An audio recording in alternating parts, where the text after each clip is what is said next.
बाहर झिंगुरों की एक सी आवाज लगातार सुनाई दे रही थी, जैसे किसी पुराने रेडियो पर हल्की सी धुन चल रही हो। घर के अंदर खान परिवार में एक और बहस का माहौल बन चुका था।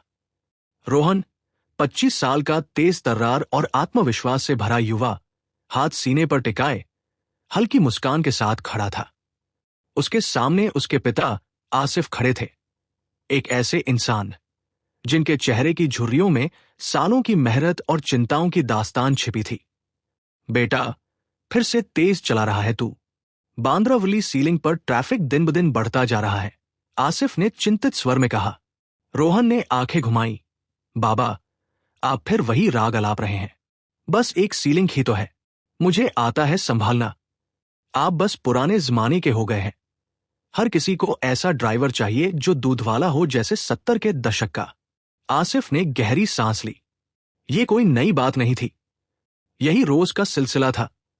रोहन की बातों में कटाक्ष, सलाहों को नजरअंदाज करना और अपने पिता को पुराने जमाने का बेजान हिस्सा समझ लेना। रोहन के करियर से लेकर उसके पहनावे तक हर चीज पर टकराव होता। आसिफ की मेहनत से कमाई गई समझदारी और परंपराएं रोहन के लिए एक बोझ लगती। ये पुराने उसूल अब नहीं चलते बाबा, नया जमाना है, आप नहीं समझेंगे, रोहन अक्सर कहता, और उसके शब्द तीर की तरह आसिफ के दिल में चुभते। आसिफ को अपने पिता याद आते, सख्त लेकिन दिल से प्यार करने वाले। उन्होंने जो सम्मान अपने बाप को दिया था, वही अब उनसे नदारद था। वक्त बीतता गया।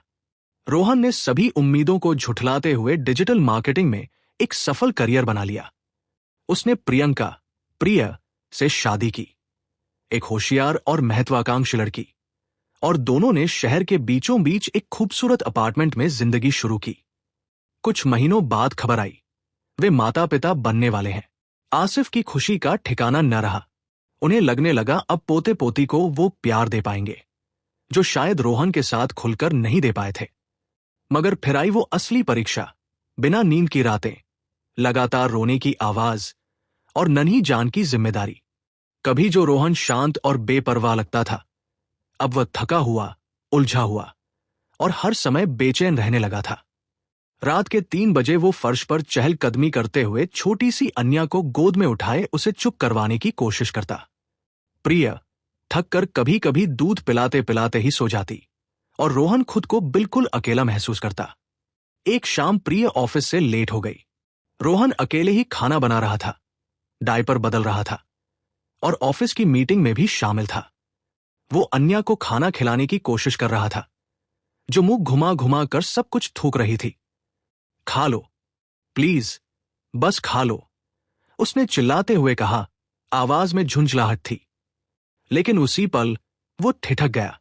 उसे याद आया उसके बचपन की वही जिद, वही खाना न खाने की आदतें, और उसका बाबा आसिफ। कितनी बार उन्होंने प्यार से, धैर्य से उसे खाना खिलाया था। उसे याद आई वो रातें जब बाबा थक कर फैक्ट्री से आते थे, लेकिन फिर भी उसके होमवर्क में मदद करते। उसे वो वक्त याद आया जब बाबा ने अपनी जरूरतें कुर्बान कर दी ताकि रोहन को एक अच्छी जिंदगी मिल सके। अचानक एक भारी सा एहसास हुआ, गिल्ट, समझ और आत्मचेतना का। उसने अन्या की आंखों में देखा और वहां उसे सिर्फ एक बच्ची नहीं दिखी, बल्कि खुद का बचपन दिखा। वही मासूमियत, वही जरूरत, वही निस्वार्थ प्यार जो उसने अपने पिता की आंखों में कभी देखा था। उस रात रोहन ने अपने पिता को फोन किया। बाबा, उसकी आवाज में कंपन था। मैं माफी चाहता हूं। कुछ पल खामोशी रही। शायद आसिफ को यकीन ही नहीं हुआ। माफी किस बात की बेटा? उन्होंने शांत स्वर में पूछा।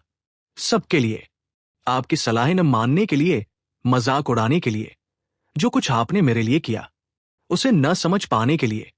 अब समझ आ रहा है, थोड़ा थोड़ा। रोहन ने उन्हें बताया कि कैसे वो रातें काट रहा है, किस तरह की चिंता होती है और कैसे हर पल डर लगता है कि कहीं वो एक अच्छा पिता न बन पाए। आसिफ ने सब कुछ चुपचाप सुना, बिना टोक टाक के।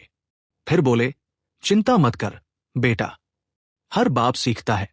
ये दुनिया की सबसे मुश्किल नौकरी है, लेकिन सबसे खूबसूरत भी।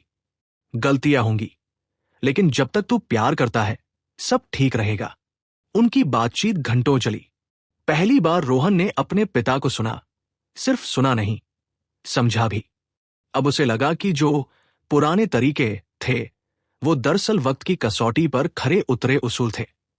प्यार, जिम्मेदारी और बलिदान के उसूल। अगले दिन रोहन अपने माता पिता के घर गया। घर में घुसते ही उसे वो चीजें दिखीं जो पहले कभी नजर नहीं आई थी। पुरानी तस्वीरें, बाबा की पसंदीदा कुर्सी, वो बगीचा जिसे वो हर रोज संवारते थे।